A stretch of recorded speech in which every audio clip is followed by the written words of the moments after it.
9:54 de la mañana, una fotografía, como les contaba, en el que el conflicto entre Israel e Irán, entre Israel y el Líbano, el conflicto en la guerra de Ucrania, la situación del estrecho de Hormuz y una fotografía cada vez más encubierta alrededor del gas ruso. Lorenzo Ramírez, periodista económico, buenos días. ¿Qué tal? Muy buenos días, José Antonio. Lo que Lorenzo empieza ya a valorar junto con otros medios anglosajones, la Gas Wars. ¿De qué se trata, Lorenzo? Ponnos un poco de foco. Bueno, realmente llevamos ya bastantes meses en estas guerras del gas, en estas gas wars. Es verdad que el foco se suele poner mucho en el petróleo y en el tema del gas, pues después de la voladura del Nord Stream se nos prometió que el gas natural licuado vendría de Estados Unidos, que el gas natural licuado vendría de Qatar, incluso que en el futuro podría venir incluso de Nigeria, que Argelia a través de sus gasoductos, sobre todo a través de Italia, no tanto a través de España, iba a poder ser la puerta también que entrara ese gas ruso al centro de Europa para compensar esa pérdida. Gas argelino al centro de Europa para compensar esa pérdida de gas ruso. Bueno, pues todo esto era una gran mentira. Cuando algunos lo planteábamos, bueno, pues nos llamaban de todo, pero realmente los hechos son los hechos, ¿no? En las últimas horas han sucedido varios acontecimientos muy importantes en el sector energético, especialmente en materia de hidrocarburos, que no tienen tanto que ver con esa posibilidad de crisis petrolera en Oriente Medio, que como avanzamos aquí en este programa, en una intervención en la que estuvimos tú y yo hablando, recuerdas, Israel le ha prometido a la Casa Blanca que no va a atacar instalaciones nucleares, que no va a atacar instalaciones petroleras y que se va a limitar a instalaciones militares, algo que avanzamos aquí. Y la mirada no está tanto puesta en esta cuestión, o al menos la de los grandes medios sí, pero realmente hay que ir un poco más allá y hay que hablar de esos acuerdos de suministro de gas que son muy relevantes en materia geopolítica. El primero de ellos es el pacto entre Rusia y Hungría, que se acaba de sellar durante el foro que se ha celebrado en San Petersburgo, un foro gasista que no ha tenido mucha repercusión en los grandes medios occidentales, porque se pretende ocultar que Gazprom, la empresa rusa, sigue teniendo la sartén por el mango, a pesar de que se nos intente convencer de lo contrario. El ministro de Exteriores húngaro se ha reunido con el presidente de la compañía de Gazprom para firmar un memorando de entendimiento que incluye la posibilidad de un aumento de suministro de gas ruso al país europeo en el futuro, utilizando además el gasoducto que pasa por Turquía, el Turk Stream, lo cual implica que el gobierno de Orbán va a continuar realizando políticas que aseguren el suministro energético de los hogares y empresas húngaras, aunque ello suponga un enfrentamiento con la Comisión Europea, que en el caso de otros países como Francia, España o Alemania, pues hacen la vista gorda cuando de comprar gas ruso se trata, gas que en el caso de España compramos gas natural licuado. Fíjate, estamos hablando de Turquía, país fundamental, país OTAN, país que ha coqueteado y que coquetea con los BRICS y país que además en todo momento ha dicho que no iba a respaldar las sanciones a Rusia, con lo cual el gas que no llegaba que ha dejado de llegar por Nord Stream va a llegar a través de Turk Stream. Una de las claves de este acuerdo es que el gobierno de Zelensky parece dispuesto a no renovar su contrato con Gazprom, que expira el 31 de diciembre y que permite que aún a día de hoy el gas siberiano pase por territorio ucraniano para llegar a Europa, cobrando además una comisión por ello. Esto el 31 de diciembre se termina. Kiev quiere renunciar, sobre todo por motivos de propaganda, pero no al dinero que recibe. Y por ello, y esto es gravísimo y hay que denunciarlo, aunque públicamente diga que no va a seguir siendo una de las principales puertas del gas ruso a Europa, lo va a hacer, pero haciendo trampas. ¿Y cómo lo va a hacer? Pues va a utilizar de puente a Azerbaiyán, porque la ucraniana Naftogaz va a vender el gas ruso como si fuera azerí, como si fuera gas de Azerbaiyán, después de que Azerbaiyán a su vez haya llegado a un acuerdo con Gazprom. Es decir, Rusia le va a vender el gas a Azerbaiyán, Azerbaiyán se lo va a dar a Ucrania y Ucrania nos lo va a entregar a Europa como si fuera gas azerí cuando es gas ruso, en una muestra más de esa hipocresía imperante en una Europa que necesita una materia prima, el gas ruso, a la que no podemos renunciar. Esto es impepinable, es indiscutible, no solo para potenciar la transición energética y servir de respaldo a las renovables, sino simplemente para evitar el derrumbe total de la industria comunitaria, especialmente la del centro de Europa.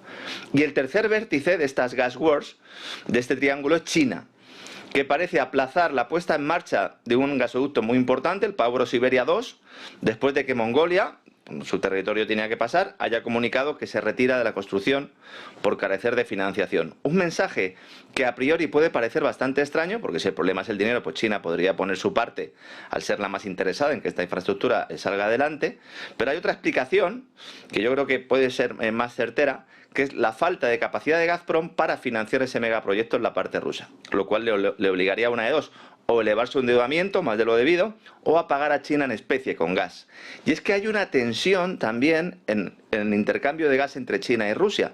China se ha aprovechado de los precios bajos porque Rusia ha tenido que hacer un descuento a China. Rusia se ha dado cuenta de que Europa le sigue comprando, por lo tanto empieza a ver que ese descuento a lo mejor no era tan adecuado y por lo tanto le está diciendo a China, oye, yo a ti no te puedo dejar el gas tan barato porque se lo puedo seguir vendiendo a los europeos, se lo vendo en formato licuado y además gano más pasta. Entonces, el Kremlin quiere que China pague más de lo inicialmente pactado y ahí hay una pelea importante. Mientras todo esto se dirime, China y Rusia han pactado elevar la producción a través del Pablo Siberia 1 entre un 20% y un 50% para que en ningún momento haya desabastecimiento. Con lo cual, se está empezando a pensar en un medio plazo, en el suministro de gas a medio plazo, algo que en Europa pues parece brillar por su ausencia, excepto Hungría y algún otro país que sí se está preparando. Todos estos movimientos se producen porque el gas va a seguir siendo fundamental en el mundo. Del mismo modo que el petróleo y el carbón. Se está engañando a la gente diciendo que los hidrocarburos van a desaparecer. No van a desaparecer del mix energético. Los hidrocarburos generan las dos partes de la energía primaria del planeta. Un dato que se oculta siempre centrando todo el debate en la energía eléctrica, que es solo una parte del total. Mientras sigamos cerrando los ojos a esta realidad, será imposible que se abra un debate sano y riguroso respecto al modelo de mix energético que necesitamos en Europa. Hemos estado años demonizando la energía nuclear y el gas y ahora pretendemos recuperar el camino perdido, pero puede ser demasiado tarde, sobre todo si las decisiones que guían las políticas públicas pues se basan en la propaganda, en las subvenciones, en los favores a oligopolios y en la destrucción del territorio, eludiendo que hay una geopolítica de la energía, en estos momentos una geopolítica de la energía en guerra, unas gas wars, que son fundamentales para poder asegurar el desarrollo económico. ¿Cuál es el papel de Europa a este respecto? Bueno, pues la verdad es que ni está ni se le espera, José Antonio. A partir de ahí hay una fotografía que empieza a emerger cada vez más, es la imagen de Serbia, que ha hecho un cambio importante de estrategia, que era de estar en el entorno de la entrada a la Unión Europea a decidir que los BRICS son el camino. ¿Se pone de esta manera en una situación complicada con la OTAN? Los Balcanes vuelven a ser un problema, vuelven a ser un polvorín. Uno analiza la historia de Europa y realmente pues los Balcanes siempre han estado en ese tira y afloja, en esa pelea, ¿verdad?, entre las grandes potencias europeas, en ese acercamiento o alejamiento de Rusia, en ese acercamiento o alejamiento de Alemania, antes de la Primera Guerra Mundial, con Reino Unido, posteriormente con Estados Unidos como potencia hegemónica. Y el gobierno serbio lo que ha anunciado, la verdad es que ha sido una noticia bastante bomba, que está considerando solicitar su petición formal de adhesión al club de los BRICS como una alternativa, es así como lo han expresado, real a la Unión Europea. Es decir, no pertenecer a la Unión Europea y poder estar en los BRICS, lo cual en principio no tendría por qué ser un problema. Recordemos que los BRICS no son una asociación excluyente, otra cosa es que papá Washington te deje o no te deje entrar en los BRICS, pero en principio no es excluyente. Esto, claro, ha levantado la ira de los burócratas de Washington y de Bruselas, que ven como Alexander Vučić, el presidente serbio, lejos de amilanarse ante las presiones de la OTAN y de la Comisión Europea, presiones que llevan años produciéndose, organizaciones que llevan años buscando un compromiso, el gobierno serbio que no llega, una cúpula de la Alianza Atlántica que lleva años intentando atraer al país, a pesar de que no podemos olvidar de que la OTAN es la organización culpable del mayor bombardeo sufrido en la historia de Serbia. Entonces, plantear que Serbia tiene que ser una especie de nueva Alemania, que se ponga de rodillas, que sea una especie de protectorado del ámbito anglo o de la angloesfera, si quieres denominarlo así, bueno, pues es complicado, sobre todo teniendo a Vučić como presidente. Estos intentos de acercar primero y de presionar después fueron creciendo, sobre todo en los meses previos al recrudecimiento de los ataques del ejército ucraniano en las repúblicas del Donbass previos a la intervención militar rusa. Poca gente sabe que en las navidades previas a la entrada de Rusia en la guerra civil ucraniana hubo muchos bombardeos y hubo muchos ataques a las repúblicas del Donbass. Se estaba ya hablando de la posibilidad de que Rusia interviniera, recordarás que en esos momentos todo estaba muy caliente y entonces, temiendo que Serbia pudiera ponerse del lado ruso, empieza ya a aumentar esa presión. Este es otro caso paradigmático en el que la OTAN usa el caramelo de la entrada en la Unión Europea para atraer a países clave al redil. Países que en teoría sobre el papel son débiles, dice, bueno, yo le ofrezco la entrada en la Unión Europea, le ofrezco fondos de cohesión, fondos de la política agrícola común, le ofrezco también un entorno, un mercado para poder vender sus productos. Serbia se niega y a partir de ahí, bueno, pues empieza una persecución.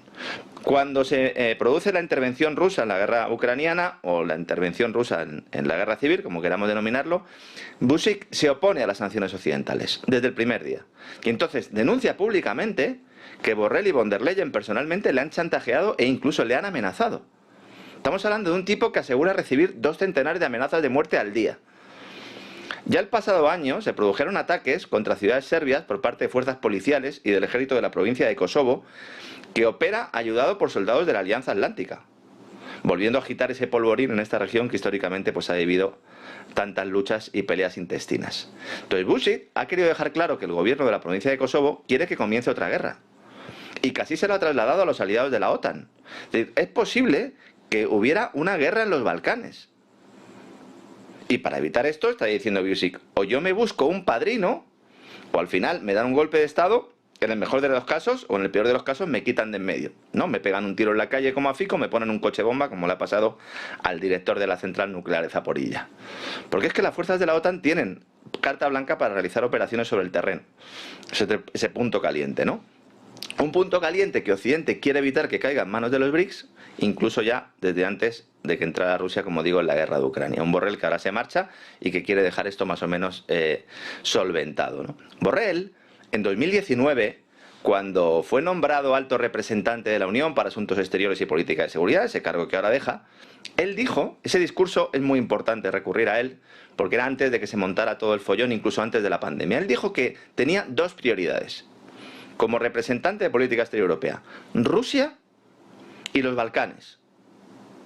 En una intervención en la que apuntó también a la necesidad de reiniciar, fue la palabra que él utilizó, ya sabes cómo le gusta a estos ingenieros sociales lo de reiniciar la relación con Estados Unidos. Es decir, él ya avisó de lo que venía. Reiniciar la relación lo que significa es plegarse a los intereses del Pentágono y de la Casa Blanca cuando se produjera el cambio de gobierno, cuando saliera Trump y entrara Biden. Un Biden que, por cierto, pues sabe bien lo que es esa región, porque es que él tuvo un papel protagonista en ese bombardeo sangriento de Belgrado, porque él fue quien solicitó, junto al senador McCain entonces, esa acción militar cuando el secretario general de la OTAN era un español, Javier Solana, y se pidió que se bombardeara la ciudad y se destruyeran infraestructuras civiles. Una ocupación también solicitó Biden. Hay que ir a la hemeroteca para ver las cosas. Biden quería que en Yugoslavia se hiciera una ocupación al estilo de las realizadas en Japón o Alemania en la Segunda Guerra Mundial. Por eso estoy diciendo que al final el objetivo es convertir a Serbia en otro protectorado. Y Serbia es un verso suelto. Y Vučić es un verso suelto.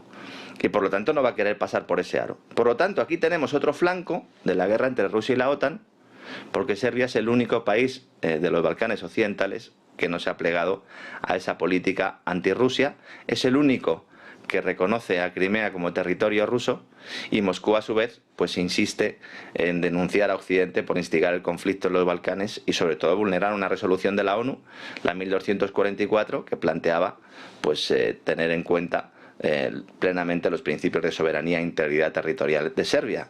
La doble vara de medir, ¿verdad? Mientras se está defendiendo la integridad territorial de Ucrania, no se defiende la integridad territorial de Serbia. Pero ya sabes, José Antonio, que al final la manipulación es evidente. Quizás una de las más importantes cumbres de la organización BRICS en su historia se celebra dentro de una semana y veremos si Serbia da finalmente el paso o se queda en este tira y afloja de negociaciones con la OTAN y la Unión Europea. Y otro elemento fundamental que si quieres hablamos otro día, que es lo que está sucediendo en Estados Unidos alrededor de esas pequeñas centrales nucleares, ¿no? Para las grandes tecnológicas, que ven como no hay manera que en el plan establecido pueda funcionar energéticamente su proyecto. Pero, y entramos otro día si quieres, ¿no? En qué está sucediendo, quién está detrás y qué está moviendo, porque claro, ellos, energía nuclear, la que quieran, el resto ya tendrán sus estándares. Pero hay otro tema alineado a las grandes tecnológicas que va relacionado sobre todo con el complejo militar industrial. ¿Qué está sucediendo en esa relación de la justicia, ¿no?, de Estados Unidos con las grandes tecnológicas, que empezó por Apple, que tuvimos hace un par de semanas o la semana pasada, creo que fue el entorno o el tema alrededor de Google, de Alphabet y de esa posible división en un futuro? ¿Qué es lo que está detrás? Bueno, yo creo que las bestias se han hecho demasiado grandes para ser controladas, y ese es quizás el mayor problema que subyace aquí, sin perder de vista que estamos en un periodo electoral y, como bien sabes, pues es el momento de hacer este tipo de consideraciones, ¿no? Hemos estado mirando mucho a China, hemos estado mirando mucho esa injerencia de otros países, de esas compañías tecnológicas que nos dicen que nos están espiando, toda la polémica que ha surgido en torno a TikTok, en su momento también la polémica con Huawei, pero nadie está mirando a Silicon Valley. Es decir, quienes nos están espiando a los ciudadanos occidentales fundamentalmente son las tecnológicas de Silicon Valley. tecnológicas de Silicon Valley que han estado trabajando estrechamente con el complejo militar industrial de Estados Unidos hasta que ha llegado un momento en el que es muy posible que lo estén controlando. Y esta es una de las mayores amenazas para la democracia. Recientemente en las elecciones, Meta en Europa ha comunicado, junto a TikTok, junto a Google y junto a otras empresas, han comunicado que han estado borrando y que han estado limitando el acceso a mensajes en las redes. Esto es profundamente antidemocrático. Ya lo sería si lo estuviera haciendo algún gobierno europeo, pero si es que encima lo están haciendo una serie de empresas extranjeras, en este caso norteamericanas, que están en nuestro territorio, espiándonos. Ojo, de forma, si no legal, alegal, en connivencia con los servicios de inteligencia de nuestros países, que además colaboran con la NSA, como en su momento ya explicó muy bien Snowden. Entonces ahora cuando aparece el tema de Google de que quieren trocearla, como desvelaba la agencia Bloomberg, que el Departamento de Justicia de Estados Unidos está buscando vías legales para dividir, sobre todo la matriz de Google, Alphabet, por considerar que opera en régimen de monopolio, pues empezamos a notar cómo esta película no la sabemos. Es decir, ¿qué pasó con Microsoft? Cuando en la década de los años 90, el pasado siglo, también estuvo en la diana de las autoridades. Porque al final acabaron tirando la toalla. En el año 2001 tiraron la toalla. Se está haciendo mucho ruido con esto, pero lo cierto es que lo más probable es que el Departamento de Justicia no pueda lograr su objetivo y se limita a imponer una serie de cláusulas en los contratos, entre ellas las que obligan a la empresa a compartir datos con sus rivales.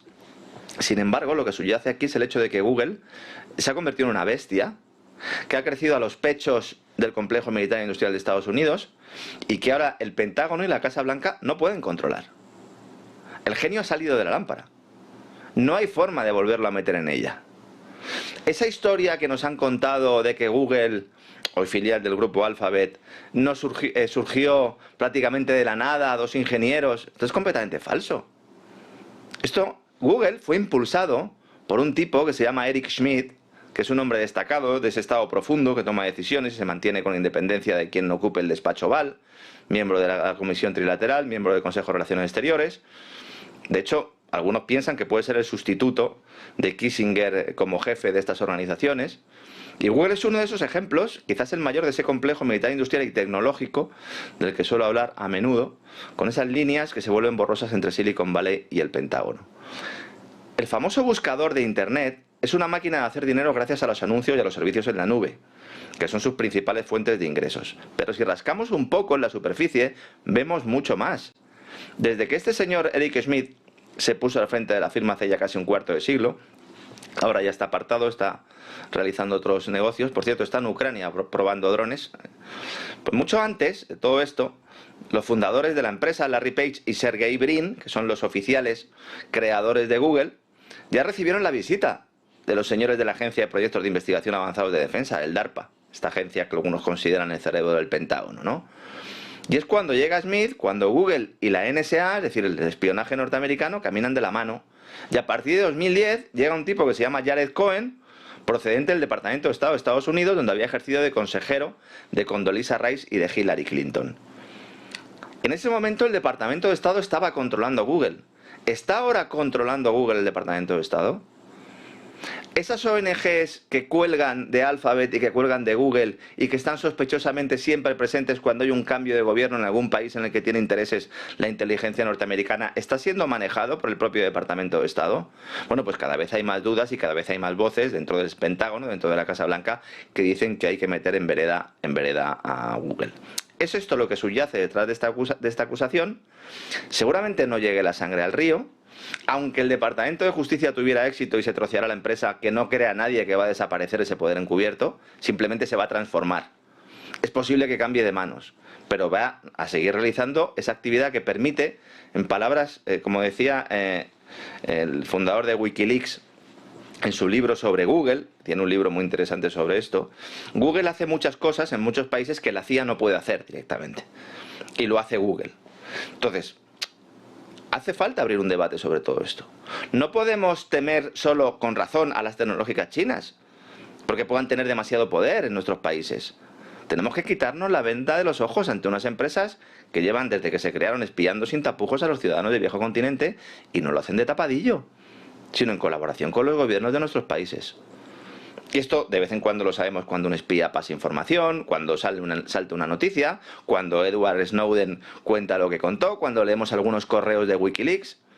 Y el problema es que en lugar de dirimir responsabilidades cuando salen estos casos, pues apartamos un poco la vista y decimos, no, es que la empresa opera en régimen de monopolio. Si opera en régimen de monopolio, ¿por qué ha llegado a ese régimen de monopolio? Esa es la pregunta que nadie se quiere hacer, José Antonio.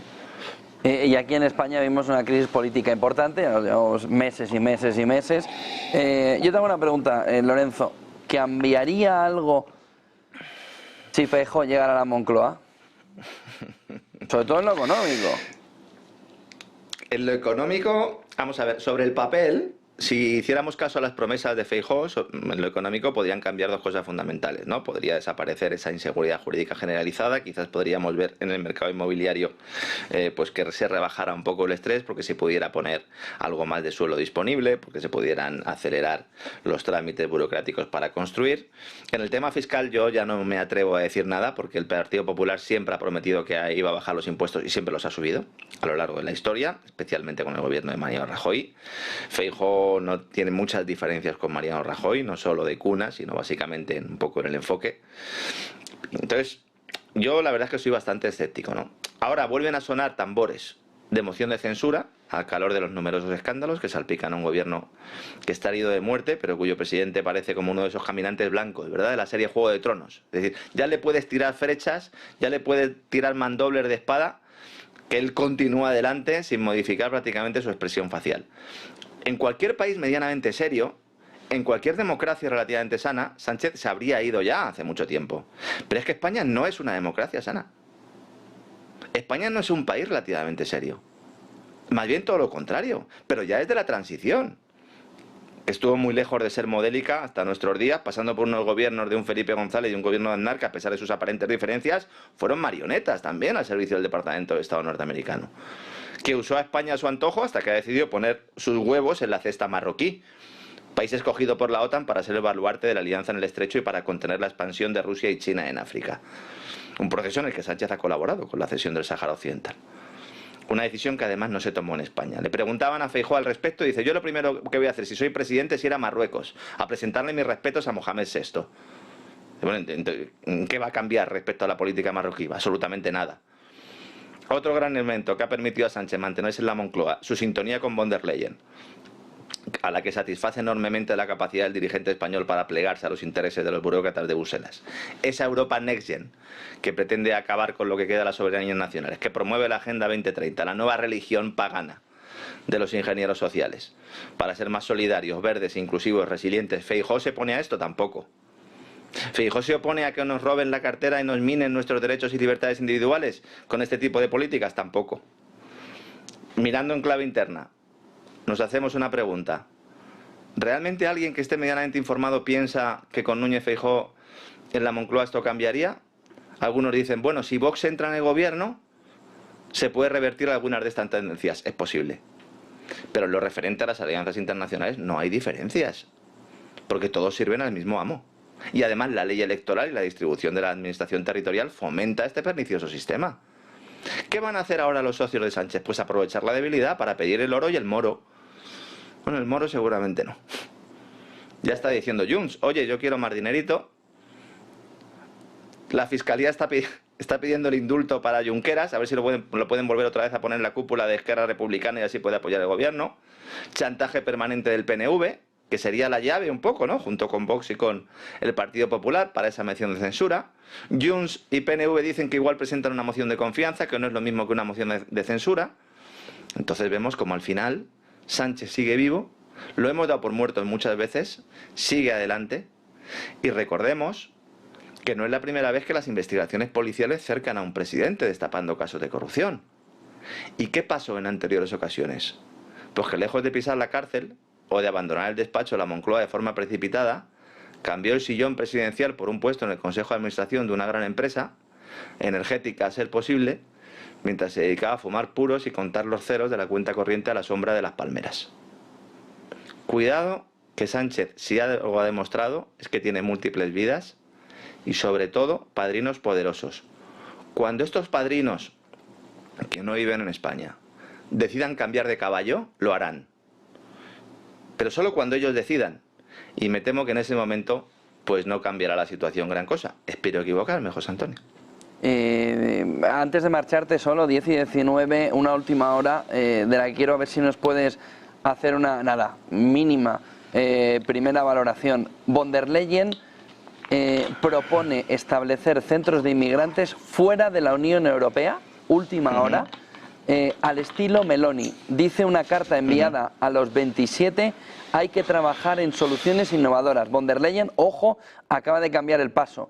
Propone, a toda Europa, propone establecer centros de inmigrantes fuera de la Unión Europea. Ya les digo, al estilo Meloni. Y ha dicho en la carta, hay que trabajar en soluciones innovadoras. Deberíamos seguir explorando, dice, posibles vías para avanzar en la idea de desarrollar centros de retorno que estén fuera de la Unión Europea, especialmente con vistas a una nueva propuesta legislativa sobre el retorno. Es el protocolo Italia-Albania, en referencia al sistema establecido por Meloni. Una primera valoración, Lorenzo, de esta última hora. Esto yo creo que lo hemos comentado en alguna ocasión. Hubo una reunión hace ya mucho tiempo en Lampedusa con una rueda de prensa en la cual Meloni y von der Leyen aparecieron públicamente. Se le veía a Meloni bastante compungida. Yo la verdad no entendía mucho, porque ya sabes que el carácter de Meloni suele ser todo lo contrario, como ha demostrado luego posteriormente en las reuniones del G7, y yo creo que en aquel momento estaba actuando porque ya se había llegado a un pacto del cual pues algunos hemos hablado mucho tiempo para solucionar el problema migratorio italiano, diciéndole a Meloni: primero vamos a hacer una cosa, te vamos a permitir que buena parte de los inmigrantes, los que no revuelvas a sus países, pues los vayas enviando a otros países de Europa a través de esos supuestos corredores humanitarios, que era como los llamaba Ursula von der Leyen, y posteriormente pues vamos a apoyar tu política migratoria. Yo personalmente el tema de crear centros de deportación me parece un error, porque esto es crear campos de concentración en estados sobre los que no tienes una capacidad tú para determinar si se respetan los derechos y las libertades. A mí me parece una salvajada, me parece una absoluta barbaridad.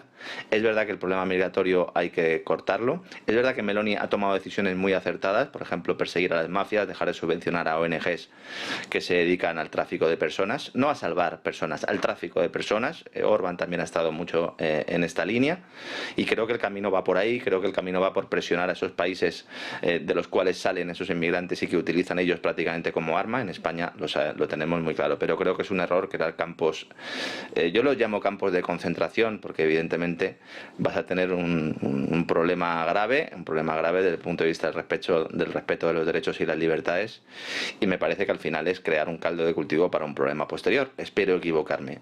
Veremos cómo en Europa no solo se aprueban este tipo de reformas legislativas, sino que también vamos a ver cómo dentro de ese paquete se aprovecha para incluir el control biométrico de personas, tal como se hace en Palestina, tal como se hace en algunos países de África, los cuales se va a plantear, bueno, ya que no podemos controlar la identidad de los inmigrantes, vamos a hacerles un perfil biométrico cuando entren en nuestro país, y será el primer paso para instaurar pues ese sistema de control totalitario digital que algunos también llevamos tiempo advirtiendo que viene, y que cuando lo tengamos delante no vamos a ser capaces de verlo. Los políticos han creado un problema migratorio, lo han creado los políticos con sus guerras, con sus corrupciones, con sus ayudas a organizaciones mafiosas, y ahora dicen que lo van a solucionar. Bueno, pues cuidado, porque ya sabes que al final el diablo está en los detalles, José Antonio. Gracias, Lorenzo. Buen día y buen negocio. Gracias por acompañarnos. Igualmente, un abrazo. Encantado, José Antonio.